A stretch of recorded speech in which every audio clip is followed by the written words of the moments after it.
ఏపీలో మున్సిపల్ ఎన్నికల నిర్వహణపై ప్రభుత్వం దృష్టి పెట్టింది. 4 నెలల్లో ఎన్నికల నిర్వహణకు సిద్ధం కావాలి అంటూ ఇవాళ జరిగిన కేబినెట్ భేటీలో ప్రభుత్వం నిర్ణయం తీసుకుంది.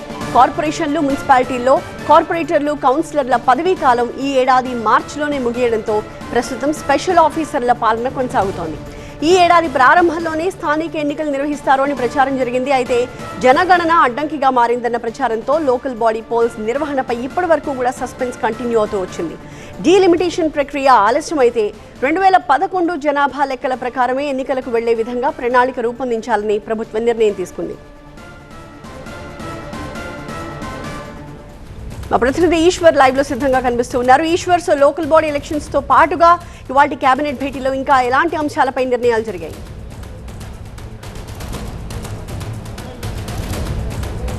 ప్రధానంగా లోకల్ బాడీ ఎలక్షన్స్ పైన సుదీర్ఘంగా చర్చ జరిగింది. ఇది వాస్తవానికి ఆంధ్రప్రదేశ్లో పంచాయతీరాజ్ అంటే గ్రామీణ ఎన్నికలతో పాటు లోకల్ బాడీస్తో పాటు మున్సిపల్ ఎలక్షన్స్ కూడా సమయం అయిపోయింది. మున్సిపల్ బాడీస్ కూడా ప్రస్తుతం స్పెషల్ ఆఫీసర్స్ పాలనలో ఉన్నాయి. అయితే స్పెషల్ ఆఫీసర్స్ పాలనలో కేవలం అడ్మినిస్ట్రేటివ్ రీజన్స్ మాత్రమే కాదు, స్పెషల్ ఆఫీసర్ పాలన అంటే లోకల్ గవర్నెన్స్ దెబ్బతింటుంది. అదే సమయంలో అకౌంటబిలిటీ దెబ్బతినే అవకాశం ఉంటుంది. ఈ నేపథ్యంలో ఎలక్షన్స్ కానీ ఇప్పుడు వెళ్ళకపోతే కొన్ని కేంద్ర పథకాల నుంచి కొన్ని నిధులు వస్తూ ఉంటాయి. సాధారణంగా ఫైనాన్స్ కమిషన్ కానీ, లేకపోతే అమృత్ లాంటి స్కీమ్స్ కానీ, లేకపోతే స్మార్ట్ సిటీస్ లాంటి పథకాల కింద కేంద్రం నుంచి పెద్ద ఎత్తున నిధులు వస్తుంటాయి. అవన్నీ మున్సిపల్ ఎన్నికలు కంప్లీట్ అయ్యి ఆ బాడీలు ఏర్పడితేనే వాటికి నిధులు మంజూరు అవుతాయి, లేకపోతే వాటిని కేంద్రం విడుదల చేయదు. సో ఫైనాన్షియల్ కంపల్షన్ కూడా, ఇది అడ్మినిస్ట్రేటివ్ అఫేర్తో పాటు ఫైనాన్షియల్ కంపల్షన్ కూడా ఉండడం ఒకటి. అదే సమయంలో పంచాయతీరాజ్ ఎలక్షన్స్ కూడా, అంటే పంచాయతీల ఎలక్షన్స్కి కూడా గడువు ముగియడంతో పంచాయతీ ఎలక్షన్స్ కంటే ముందు మున్సిపల్ ఎలక్షన్స్కి వెళ్తే ఒక మొమెంటం స్టార్ట్ అవుతుంది. ఎందుకంటే అర్బన్ ఏరియాస్లో టీడీపీకి, అదే సమయంలో కూటమికి కొంత అడ్వాంటేజ్ ఎక్కువ ఉంటుంది. సాధారణంగా గతంలో 2019 ఎన్నికలు చూసినా కూడా, లేకపోతే 2024 ఎన్నికలు చూసినా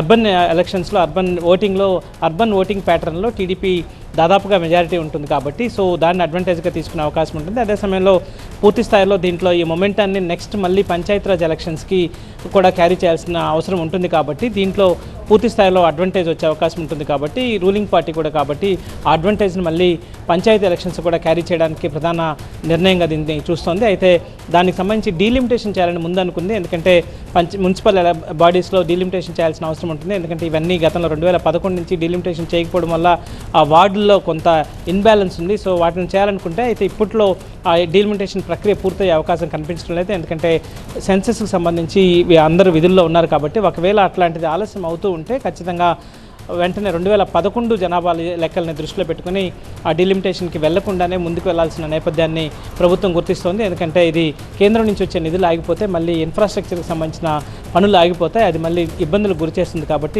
తక్షణమే వీలైనంత త్వరలో మున్సిపల్ ఎలక్షన్స్ని నిర్వహించాలని నిర్ణయించారు. 4 నెలల సమయంలో దాన్ని పూర్తి చేయాలి, దాన్ని ప్రారంభించాలని కూడా ముఖ్యమంత్రి ఈరోజు సమావేశంలో చెప్పారు. మరొక చాలా మిగతా కీలక అంశాలు, ఎస్ఐపి బిల్లు దాదాపు 39,000 కోట్లకు సంబంధించిన పెట్టుబడులకు సంబంధించి నిర్ణయాలు తీసుకున్నారు. వాటన్నిటికీ అనేక పరిశ్రమలకు సంబంధించిన ప్రోత్సాహకాలు ఇచ్చే ప్రయత్నం చేస్తున్నారు. ఎందుకంటే ఆంధ్రప్రదేశ్లో ప్రస్తుతం ఉన్న పరిస్థితుల్లో పెట్టుబడులు పెద్ద ఎత్తున రావాలంటే వాళ్ళకి అవసరమైన అట్లాంటి వాతావరణాన్ని ఇక్కడ క్రియేట్ చేయాల్సిన అవసరం ఉంటుంది. అదే సమయంలో ఇనిషియల్ స్టేజ్లో కొంత ప్రోత్సాహకాలు ఇవ్వకపోతే రాష్ట్రానికి పెట్టుబడులు పెద్దగా వచ్చే అవకాశం లేదు. కాబట్టి ఆ దిశగా అనేక రంగాల్లో ప్రధానంగా క్లీన్ ఎనర్జీకి సంబంధించి ఎక్కువ వస్తున్నాయి, అలాగే టూరిజానికి సంబంధించి ఎక్కువ ప్రాజెక్ట్స్ వస్తున్నాయి, అలాగే మిగతా ప్రాజెక్టులు ఏదైతే మిగతా ఇండస్ట్రీస్కి సంబంధించి కావచ్చు, లేకపోతే మిగతా అనేక బయోగ్యాస్కి సంబంధించిన వాటిలో కేటగిరీలో కానీ పెద్ద ఎత్తున పెట్టుబడులు వస్తున్న నేపథ్యంలో వాటన్నిటికీ ప్రోత్సాహకాలు ఇవ్వడంతో పాటు వాళ్ళకి అవసరమైన సపోర్ట్ని అందించేందుకు ప్రభుత్వం చాలా కీలకమైన నిర్ణయాలని ఈరోజు తీసుకున్న నేపథ్యం కనిపిస్తుంది. సో ఓవరాల్గా వెల్ఫేర్కి సంబంధించి కావచ్చు, అడ్మినిస్ట్రేటివ్ అఫైర్స్కి సంబంధించి కావచ్చు, అలాగే అనేక